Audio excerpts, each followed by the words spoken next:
Mike's on. All right, a little after 2. Tiger just bogeyed, so he's 1 under. The leaders are 4 under as he plays in the Bahamas.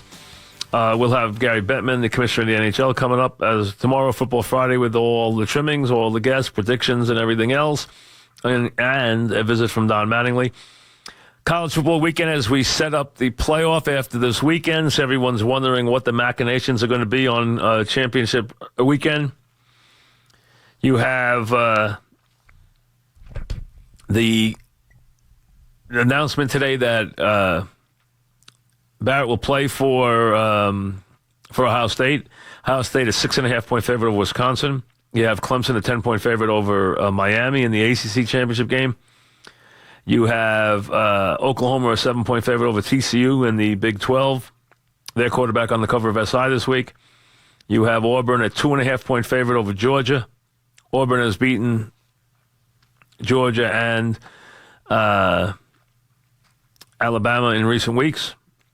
And then you have you have that, and then you have a couple other games if you're interested in, like Central Florida against Memphis, which is not a bad game. Toledo against Akron if you're into the MAC. I always like the MAC. And Heisman votes have to be in on Monday, so you wait for these games to be played first, because I'm trying to look for a way to vote against Mayfield. I don't know if I'll find one, but I'm looking. I didn't say I'll vote against them. I just said I'm looking. Evan in Morristown. What's up, Evan? Hey, how's it going, Mike? Good, what's happening?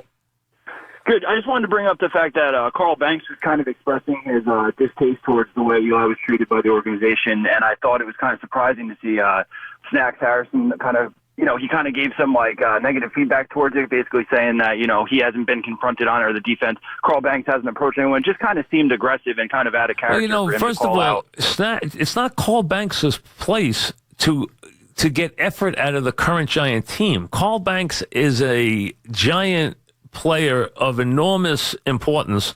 He was a tremendous player on 2 championship teams. His ability to play is not open to debate. His ability to play in big games is not open to debate. His ability to play on championship teams is not open to debate.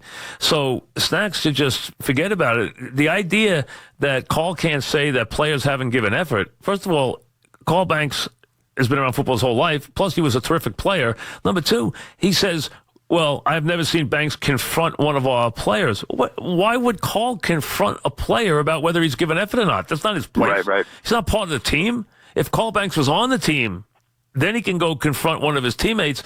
Who is Carl? Carl's not going to go confront a player who's playing today. He's broadcasting the games. But he also knows what he's looking at. And Snacks has gotten involved 3 or 4 times. He's taken shots at Carl. He's taken shots at me, which are fine. He has every right to do it, but he's overly sensitive. You know what? If he's watching videotape of the game, then he should know when a player's not hustling and not making a tackle. And if he hasn't seen it, well, then, you know what? He can go back and look at some of Jenkins' efforts and see that he wasn't making tackles. Watch Eli Apple play patty cakes. Well, Eli Apple, I you see, with him, I'm not sure if it's just that it's effort or he's just lost out there. I'm not. With Jenkins, it was clearly effort. With Eli Apple, I don't know if he just can compete out there. That's the problem. I don't know if he can get the job done.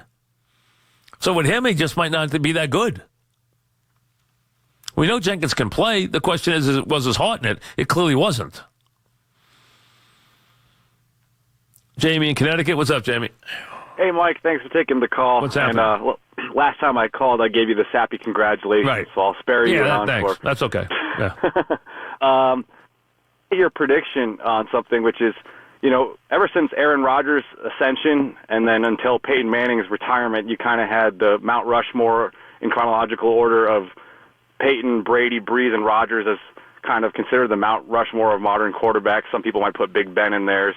I'm curious, as Brady and Breeze eventually get defeated by Father Time in the next few years, who you think will join Rodgers in around 2020 or whenever those 2 retire? Who do you think will be the next Well, I think I think the best quarterbacks in the league, like last year, the three best quarterbacks in the league when they were healthy were Rodgers, Brady, and Luck. I mean, I don't think there's any question. So, I mean, Luck had already surpassed those guys as players. In my mind, he'd already had surpassed Roethlisberger as a player. He'd already surpassed Breeze as a player. But he was, he got the heck beat out of him and it fell apart. But I mean, last year he was rated. In the games he played, he was the third highest rated player in the league. Mm-hmm. He was the second highest rated quarterback. He was actually rated higher than Brady. He was rated below Rodgers, but ahead of Brady, and only behind Aaron Donald. He was ranked third in the healthy games he played. He was ranked third in the league. So you think as long as his shoulder heals and the Colts give him an NFL offensive line? I think Luck is clearly on that level. I don't think there's any question. He's on that level as a player. Any future predictions as to who you think might ascend to that level in the next 3 years to join Rodgers and Luck then? On that level? Or, who would, if they're 1 and 2, who will be 3 and 4? Well, I mean, listen, I think still I'm not knocking the guys who are still top players, but the best players in the league at the position, I think, going forward, would be Rodgers and Luck for a couple of years if Luck is healthy. Now, Luck's health and their ability to protect him is clearly up for debate right now. I think that's clearly up for debate. But Rodgers is the best player.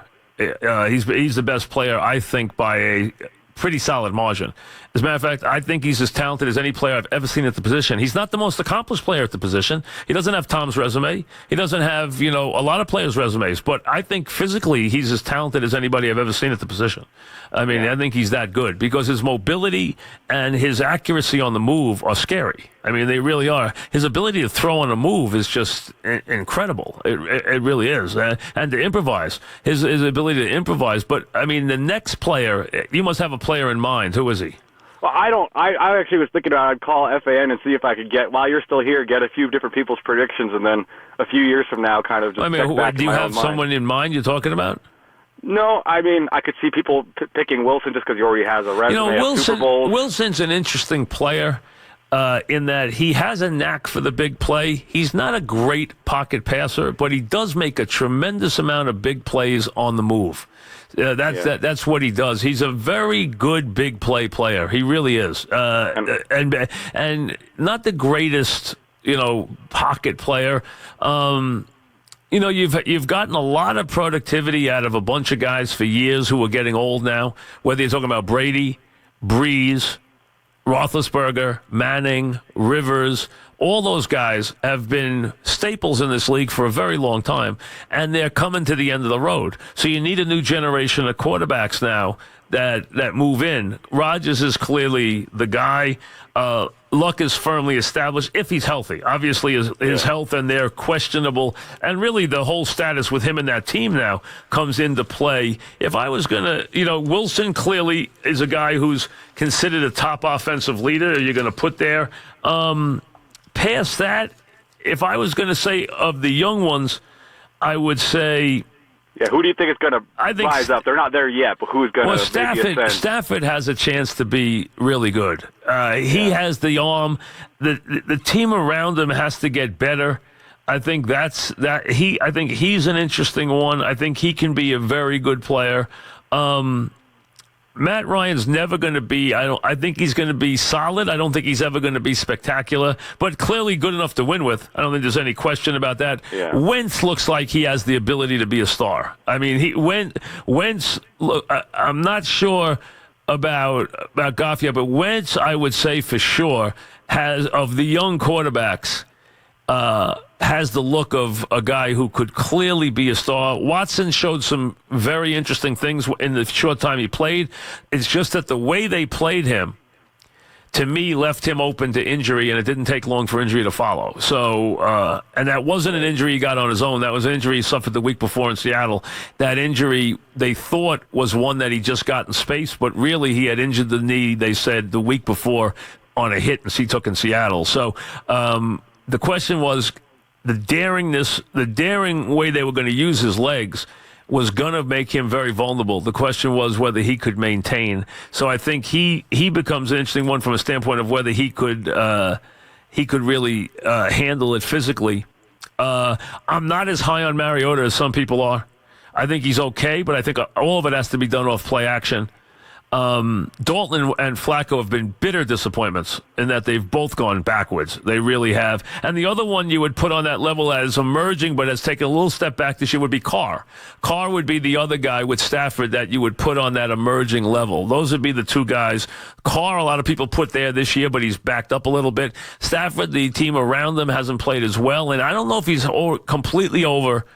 I don't know if he's completely over that injury he had last year to his hand, because last year before the injury, I thought he was throwing the ball as well as anybody in the league, and I don't think he's been throwing it as well since. I really don't. I don't think he's throwing the ball that well, as well as he threw it. So maybe that hand has bothered him. Roethlisberger can still be a top guy on his best day. There's no question. It's not there every game now for him, but when he gets on his game, he can still be, no question, a top player. But, the problem with Roethlisberger is right now it comes and goes a little bit, just like it comes and goes with the Steelers as a whole. It really does. You wonder about the level of their performances at times. You really do. Like last week, that game against Green Bay should not have been that kind of game. Because Green Bay was hurting, and the quarterback the week before had been embarrassed by the Ravens. Justin joins us. What's up, Justin? Hey, Mike, quick question for you. So they want to look at Davis Webb, but what are they looking for? What's he going to do that they're not going to draft a quarterback? It just doesn't make any sense to me. It's obvious. To me, it seems like they want to tank. I know that's not their thing. I know that's not what they do, but there's no other explanation, because what's he going to do for this run that they're not going to draft someone? I think the idea is you have to know whether you have a player on your roster. Is he an acceptable player or not? Just so you get enough information about the guys you do have under control. It's just having more information than not having information.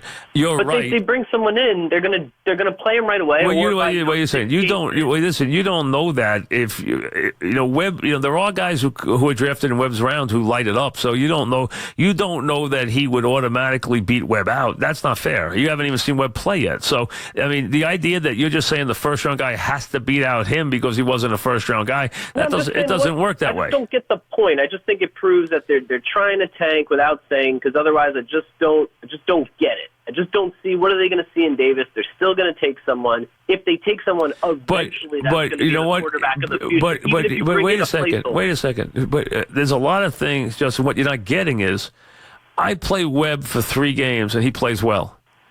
There are teams that might want to trade for him. You've seen guys in this league get $20 million contracts off one start. So you always want more information than less information. So they're just trying to get information about a guy they don't have any information about. That's all. You got guys in an organization who have talked up Webb. They've probably talked him up to the owner, too, so the owner wants to see him. They're still going to draft the quarterback. You're 100% right. But more information is better than less information. That's what it comes down to. Al in the Bronx, what's up, Al? Hey, Mike, thanks for taking my call. Yeah, what's happening? I hope you had a good Thanksgiving. Yeah. This thing with Eli, I'm not going to talk about the Steelers today. We're not going to get into that. But this thing with Eli, it has me shocked. And not only, let me put it this way. You're the guy. You're on the radio. You're the professional. I'm trying to get into this football season from everything that started. Let's say we both know it's been a very uncharacteristic football season, to say the least. Yes. Just trying to watch football. I put on a so-called sports network to watch a so-called sports highlight show about the NFL. Yeah. The 3 stories that I get this week, the first one starting on Tuesday is how it was so unfair about Talib and Craig should be suspended 2 games, and it was just another example of the NFL trying to control the black athlete. Then the next day I get... Which is utterly ridiculous. All they did, they embarrassed themselves on the field, these guys. Okay, and the NFL wonders why it's losing viewers. Then the next day I hear about Eli, and Eli...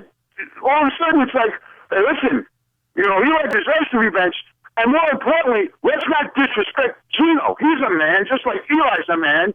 We can't be showing all this respect to Eli and disrespect Gino. Who would say that? Josina Anderson. Well, I mean, so what does she know? I mean, let's be honest. I mean, listen. How would you compare Gino Smith, who has been, if anything, a bad quarterback, to a guy that is a borderline Hall of Famer? Mike, listen, you know you've been upset with me because I keep railing about this station and their stories. I invite anybody to watch their shows for the past 3 weeks and wonder why the NFL does not realize. I mean, you're worried about Geno Smith's feelings. I mean, let's be honest. Geno Smith's never Geno Smith in this league has never done a thing. He's been a terrible player. It's still good story, Mike. Didn't you hear? Josh Gordon's going to start for the Cleveland Browns. I mean, Adam Schefter is the best story in football this year. Yeah, that's a really important story. First of all, anything that happens with the Cleveland Browns is forgotten in 2 seconds to begin with. Okay. Number two, I mean, could anybody possibly care about the Cleveland Browns? Number two, Geno Smith is a career border. Listen, you had Rex Ryan, who was his coach, say it was the worst slap in the face for him ever to be benched for Geno Smith. I mean, that's his coach. This guy's 12-18 as a starter and one of the lowest ranked guys who has thrown that many passes in the history of the league. I mean, Geno Smith's been a bad quarterback when he played. You going to compare him to Eli Manning? I mean, come on, it's ridiculous. Now, listen, Geno Smith's been put in a tough spot, but let's not say that Geno Smith deserves, any regard as far as a player. Geno Smith hasn't earned anything as a player. He hasn't played in a couple of years, and and when he played, he hasn't been a good player. He's got more interceptions than he does touchdown passes. He's had 18 wins and 18 losses and 12 wins, and he's been a bad player. And if you think he's going to light it up over a period of time with those wide receivers and that offensive line, not happening. Here's the Mink Man.